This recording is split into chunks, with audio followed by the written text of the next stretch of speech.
एक बार एक बहुत बड़ा बिजनेसमैन एक छोटे से गांव में जाता है। उसका प्लान होता है कि उस गांव में एक फैक्ट्री लगानी है। वो एक ऐसी जगह तक पहुंच जाता है जहां पर उसके सामने नदी होती है और उसके सामने गांव होता है। अब उसके पास में दो ऑप्शंस होते हैं, एक कि वो सड़क के रास्ते से घूम करके उस गांव तक पहुंचे जिसमें करीब करीब 8 घंटे लगेंगे क्योंकि डायरेक्ट कोई रास्ता नहीं है वहां तक पहुंचने का। दूसरा कि सिर्फ 20 मिनट में एक नाव में बैठ करके उस नदी को पार करके उस गांव तक पहुंच जाए। तो अपना टाइम बचाने के लिए उसने उस नाव में बैठने का डिसीजन लिया। वो नाव बहुत ही छोटी सी थी जिसमें एक तरफ एक आदमी बैठा था जो कि नाव चला रहा था और दूसरी तरफ ये बिजनेसमैन बैठा हुआ था। तो नाव में बैठने की थोड़ी देर बाद उस बिजनेसमैन ने उस नाव वाले से पूछा, तुझे पता है तेरी नाव में कौन बैठा है? तो नाव वाले ने बड़े ही भोलेपन से कहा हाथ जोड़ करके, नहीं साहब मुझे नहीं पता आप कौन है। तो बिजनेसमैन बोला, अरे तू अखबार नहीं पढ़ता है क्या? हर दूसरे दिन मेरी फोटो आती है अखबार में। तो नाव वाला बोला, अरे साहब मुझे कहाँ पढ़ना लिखना आता है, मैं बहुत छोटा सा था जब मेरे पिताजी गुजर गए थे, तो अपने परिवार का ध्यान रखने के लिए मैं बचपन से ही काम में लग गया और तभी मेरा स्कूल छूट गया। ये सुन करके उस बिजनेसमैन ने उसका मजाक उड़ाते हुए उसको कहा, तुझे पढ़ना लिखना तक नहीं आता है, ऐसी जिंदगी का क्या फायदा? ये सुन करके उस नाव वाले को बुरा तो लगा लेकिन उसने कुछ नहीं कहा। थोड़ी देर बाद वो बिजनेसमैन उस नाव वाले से बोला, अभी कुछ ही दिन बाद ये जो सामने तू जमीन देख रहा है, यहां पर मेरी एक बहुत बड़ी फैक्ट्री होगी जहां पर हमारे ब्रांड की मिनरल वाटर की बॉटल्स बनेगी। उस नाव वाले को बात समझ नहीं आई। उसने कहा, क्या बनेगा साहब?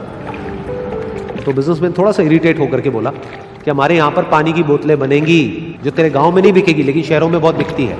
अरे कभी तू शहर गया होगा तो तूने देखी होगी पानी की बोतलें रखी होती है दुकानों पर। फिर वो नाव वाला बोला, अरे साहब मुझे कैसे पता होगा, मैं तो कभी इस गांव से बाहर गया ही नहीं।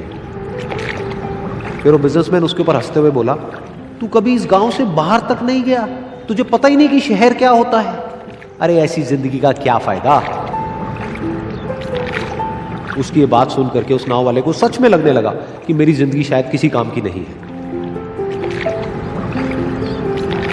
अपनी सोच की वजह से उसका नाव से ध्यान हटा और तभी नाव की टक्कर हो गई एक बड़े से पत्थर से, जिसकी वजह से नाव में पानी भरने लगा और नाव डूबने लगी। उस जगह पर पानी बहुत ही गहरा था और किनारा दूर था। नाव वाले को समझ आ गया कि अब इस नाव को बचाने का कोई तरीका नहीं है और वो अपनी जान बचाने के लिए नदी में छलांग मारने ही वाला था। तभी उसने उस बिजनेसमैन से पूछा, साहब आपको तैरना तो आता है ना? तो बिजनेसमैन घबरा करके बोला, ऐसा क्यों पूछ रहे हो, मुझे तैरना नहीं आता है।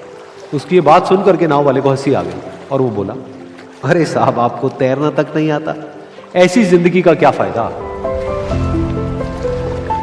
ये सुन करके उस बिजनेसमैन को अपनी गलती का एहसास हुआ और वो हाथ जोड़ करके उस नाव वाले से बोला, तुम जो कहोगे मैं तुम्हें दूंगा, बस मेरी जान बचा लो। तो उस नाव वाले ने बोला, अरे साहब आप घबराओ नहीं, मुझे सिर्फ तैरना नहीं आता है, मुझे डूबते हुए लोगों को बचाना भी आता है।